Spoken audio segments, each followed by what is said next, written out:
নমস্কার বন্ধুরা, সবাই কেমন আছেন? আশা করি ভালো আছেন। আমি আজকে আপনাদের মাঝে একটি সমস্যা নিয়ে আলোচনা করব।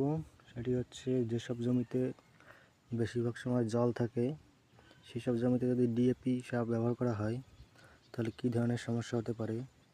এখানে দেখতে পাচ্ছেন এই জমিতে সবসময় জল থাকে, এখানে ডিএপি সার দেওয়া হয়েছে, যে কারণে এখানে প্রচুর পরিমাণে শ্যাওলা জন্মেছে। এই ডিএপি সার দিলে এই ধরনের শ্যাওলা জন্মাবে, বিশেষ করে যেসব জমিতে জল থাকে।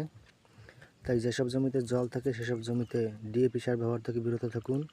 এই দেখুন কী ধরনের শ্যাওলা জন্মায়। এই ধরনের শ্যাওলা কিন্তু ধানের জন্য অনেক ক্ষতিকর।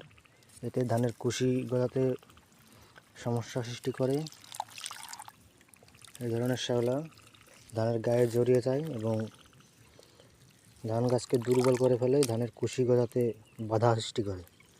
তাই সবাই ডিএপি সার ব্যবহার থেকে বিরত থাকবেন, বিশেষ করে যে সকল জমিতে জল থাকে। আর যেখানে সবসময় জল থাকে না সেখানে ডিএপি সার ব্যবহার করতে পারেন, ভালোই হবে সেখানে। কিন্তু জল থাকলে সেখানে ডিএপি সার ব্যবহার থেকে বিরত থাকাই ভালো।